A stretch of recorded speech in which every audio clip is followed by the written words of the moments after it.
美军杀手出动，释放大战讯号。欧洲全面备战，波兰50万大军集结。乌狂吸俄能源与前线设施，俄军通信全崩溃。欧援乌900亿，泽伦斯基是重磅消息。俄后院起火，美布局高加索地区。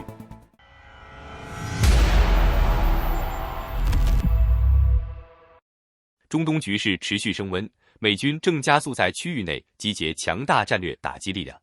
最新卫星影像显示，美国已在约旦穆瓦法科萨尔提空军基地大规模部署攻击型战机群，释放出明显的军事威慑信号。影像资料显示，该基地目前停放至少8架 A-10雷霆2攻击机，以及17架 F-15E 打击鹰战机。同时还部署4架 EA-18G 咆哮者电子战机和多架 C-130运输机，整体作战与后勤体系同步强化。A-10攻击机向来被称为战车杀手，专门执行近距离空中支援任务，能够在低空环境精准打击敌方装甲部队、防空阵地与地面目标。而 F-15E 则具备远程精准打击能力，可携带钻地炸弹，对地下飞弹基地及坚固军事设施实施深度打击，配合 EA-18G 执行电子干扰与压制防空系统，美军显然正在构建一套完整的空中突防与摧毁体系。与此同时，美军也同步调整防御部署。卫星影像显示，卡达乌代德空军基地的部分爱国者防空飞弹系统已由固定阵地转为机动部署，并装载至重型战术卡车上。军事分析指出，这种射击后快速转移的战术，可有效降低系统被伊朗导弹锁定的风险，大幅提升生存能力。这轮军事集结与美国政府近期对伊朗核计划的强硬立场密切相关。伊朗革命卫队已警告，一旦领土遭到攻击，将对美军基地展开报复行动。与此同时，卫星画面亦捕捉到伊朗海军无人机航空母舰沙希德、巴盖里号在波斯湾活动的迹象，显示区域对峙正在同步升级。除了战机部署，美国还在持续强化整体战区兵力。美国总统川普近期公开表示，正考虑向中东增派第2个航母打击群，以进一步压制伊朗军事能力。目前，美国林肯号航空母舰已部署在中东海域，形成重要海上威慑力量。空中兵力方面，美国空军也正在向欧洲前沿转移 F-35A 隐形战机，为可能向中东前线进一步部署做准备。今年1月底，6架隶属佛蒙特州空军国民警卫队的 F-35A 已从美国本土飞抵葡萄牙亚速尔群岛拉日什空军基地。外界推测，这批战机未来可能转往约旦或其他中东基地执行任务。值得注意的是，该部队 F-35A 主要承担压制与摧毁敌方防空系统任务，被视为突破伊朗防空网的重要战力。目前，该单位已累计向欧洲方向部署约12架 F-35A。不过，军事分析认为，现阶段集结的兵力仍主要属于威慑与防御性质。现有数十架 F-15E 与攻击机群，主要用于保护以色列及中东地区美军设施免受导弹与无人机威胁，尚不足以支撑长期大规模空战行动。若冲突全面升级，美军仍需持续增兵。除了军事施压，美国也同步强化对伊朗的经济战手段。美国财政部长贝森特近期坦言，美国通过金融制裁刻意制造伊朗美元短缺，试图从经济层面削弱德黑兰政权稳定。他表示，美国财政措施导致伊朗银行体系承压，一家大型银行因此破产，并迫使伊朗央行大量印钞，进一步推高通胀与货币贬值。2025年底至2026年初，伊朗里亚尔急速贬值，物价飙升，全国多地爆发大规模抗议活动。美国政府将这种策略称为经济谋略，强调通过金融与制裁工具，在不直接动用武力的情况下，对伊朗施加战略压力。伊朗方面则多次指控美国制裁加剧国内经济危机，严重冲击民众生活，并试图影响国家政治稳定。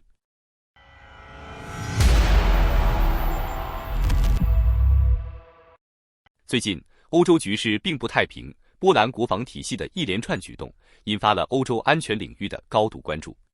波兰政府公开宣布，将全面强化国家动员能力，打造一支规模高达50万人的待命部队。这支部队不仅包括现役军人，还涵盖高度戒备状态下的后备力量，一旦局势突变，可以迅速完成集结并投入防御作战。与此同时，波兰还在推动全民防御体系建设。按照规划，到2026年前，波兰将完成约40万平民的基础防御培训。从紧急避险、自救技能到战争环境下的生存训练，民间社会也被纳入国家安全体系之中。这种全民防御模式已经明显带有冷战时期总体战思维的影子。而真正震动国际社会的是波兰在军控政策上的重大转向。2025年，波兰正式签署退出渥太华禁雷公约的法律文件，并已向联合国提交退出通知。按照国际规则，这项退出将在2026年正式生效。换句话说，波兰将重新获得生产、储存和部署杀伤人员地雷的权利。波兰国防部长甚至公开表示，国内已经具备恢复地雷生产的技术能力，相关准备工作正在推进之中。要知道，渥太华禁雷公约曾被视为冷战结束后国际社会推动人道军控的重要象征。如今，波兰主动退出条约，释放出的信号非常明确，在现实安全压力面前，人道主义军事约束正在被重新评估。更值得注意的是，这并非波兰单独行动。芬兰政府随后宣布，也准备退出禁雷条约，并计划将国防开支提高到国内生产总值的约 3%。芬兰拥有北约国家中最长的对俄陆地边境，一旦重新部署地雷系统，将使整个北欧安全态势发生实质变化。与此同时，波罗的海3国也在同步强化边境防御。从芬兰南下，经爱沙尼亚、拉脱维亚、立陶宛，再延伸到波兰，一条针对俄罗斯方向的连续军事防御带正在逐步成型。在边境防御层面，波兰已开始大规模加强对俄罗斯和白俄罗斯方向的军事部署。新型工事建设、巡逻强度提升、防御设施加固都在快速推进。东部边境正被塑造成一条高度军事化的安全缓冲区。而在国内层面，波兰的民防体系同样进入高强度运作状态。防空警报演练已经常态化开展，避难设施正在全面排查与升级。截至目前，已有约1/4波兰民众领取了所谓的警报箱，其中包含基础应急物资与防护装备。这种全民备战氛围在当代欧洲已经极为罕见。另外，英国近日宣布，将大幅强化在挪威的军事部署，进一步提升北约在高北地区的防御能力。根据外媒报道，英国计划在未来3年内将驻挪威部队规模从目前约1000人扩大至2000人，以加强北极与北大西洋方向的军事存在。这一举措被视为西方阵营针对俄罗斯北方战略压力不断上升的重要回应。英国国防部表示，随着驻挪威兵力的增加，英国将在北极及高北地区安全事务中发挥更关键作用，协助北约强化区域防御体系。英国国防大臣约翰·希利在访问挪威北部英军基地期间确认，英国军队将正式参与北约北极哨兵任务。该任务主要针对北极航道安全、情报监控以及海上战略威慑，旨在遏制俄罗斯在该地区日益扩张的军事影响力。希利指出，俄罗斯在北极地区的军事活动已构成英国自冷战结束以来面临的最严重安全挑战之一，英国必须持续提升防务能力，以应对不断变化的安全环境。除了扩大驻军规模，英国与挪威的军事合作也在同步升级。两国于去年12月签署新的国防合作协议，计划由双方海军联合组建一支舰队，专门执行北大西洋反潜作战任务，重点监控并追踪俄罗斯潜艇活动。该联合舰队还肩负保护关键海底基础设施的任务，包括跨洋通信电缆和能源输送管线。西方安全官员警告，近年来俄罗斯针对海底基础设施的潜在威胁明显上升，这些设施被视为现代信息与能源安全的重要命脉。与此同时，挪威也在加速海军现代化建设。挪威政府去年宣布，将斥资约10亿英镑，从英国采购至少5艘先进的26型护卫舰。这款护卫舰具备强大的反潜作战能力，被视为北约强化北大西洋水下防御体系的重要装备。分析指出，随着北极航道战略价值持续提升，以及俄乌战争引发欧洲安全格局变化，北极正逐渐成为大国军事竞争的新前沿。英国扩大驻军与强化海上合作，反映出北约正加速构建北方防御网络，以应对俄罗斯在该地区的战略布局。不仅如此，欧盟层面也正在推动规模高达数千亿欧元的国防工业强化计划。欧洲领导层多次公开表示，欧洲安全环境已经进入高度不确定阶段，必须加快军工生产能力与战略储备建设。这些变化正在改变欧洲过去数十年的安全逻辑。冷战结束后，欧洲曾长期享受和平红利，军事开支下降，军队规模缩减，安全依赖北约与美国保障。但如今，这种结构正面临重塑。欧洲国家开始重新思考独立防御能力，甚至为长期高强度对抗环境做准备。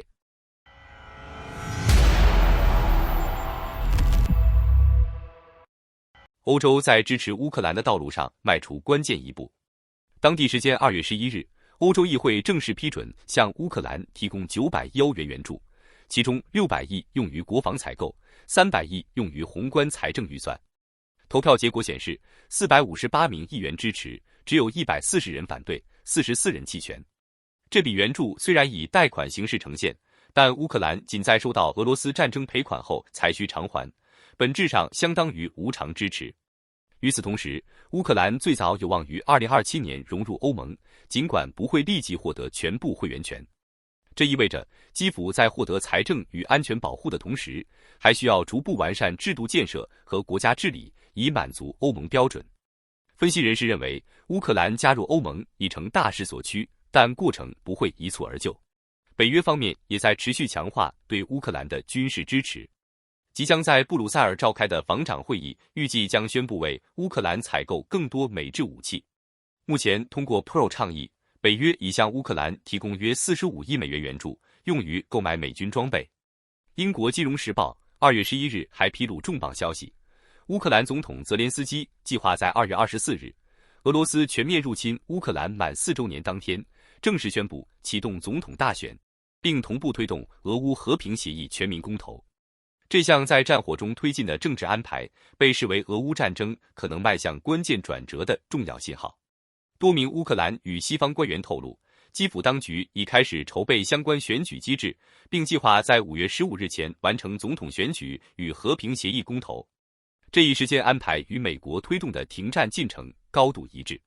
华府希望俄乌双方在春季完成谈判，并于6月前签署终战协议，从而结束这场自2战以来欧洲规模最大的军事冲突。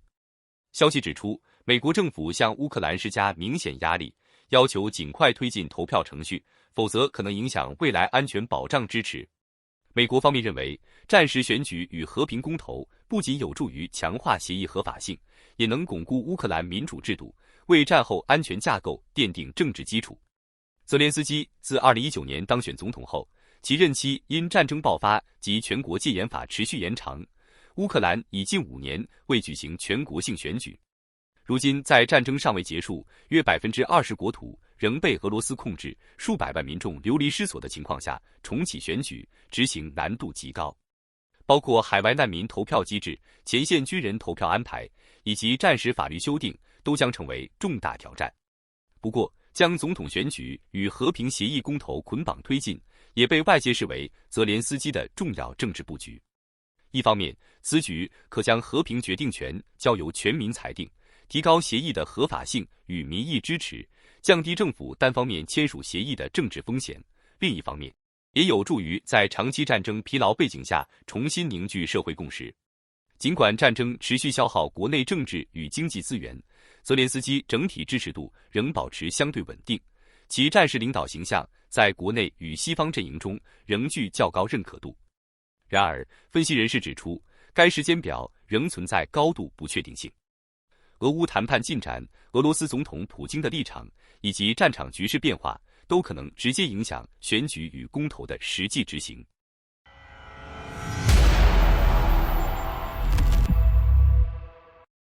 乌克兰对俄罗斯能源与前线目标的打击持续升级。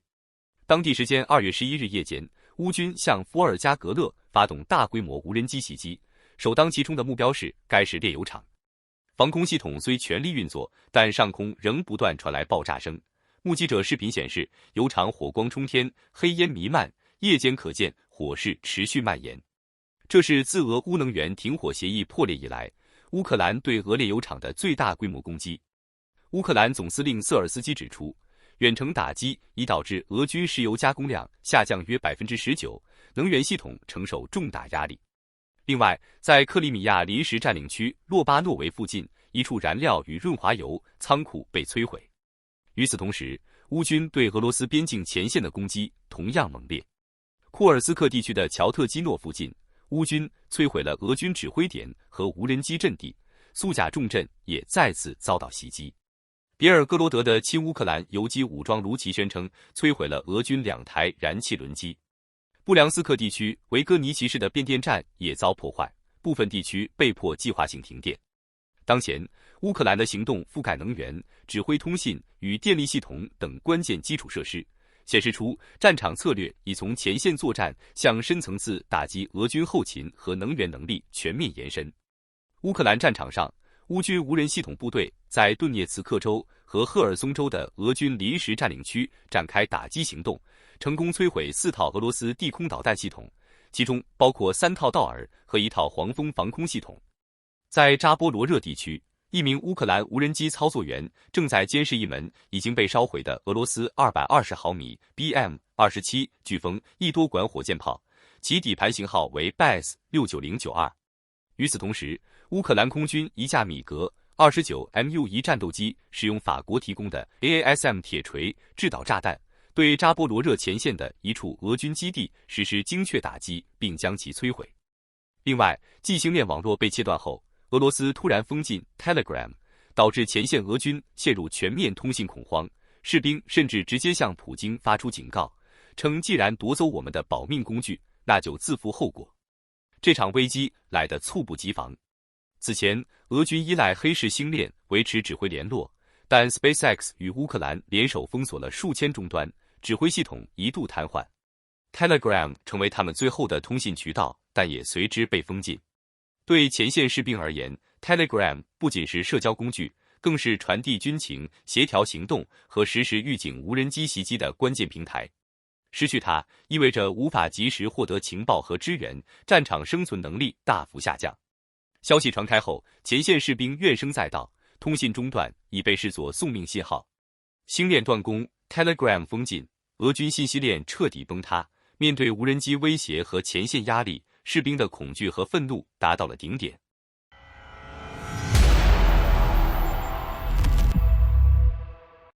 在全球战略格局持续紧张之际，美国正在积极加强在俄罗斯周边地区的存在，从南高加索到中亚的外交与能源布局引发外界高度关注。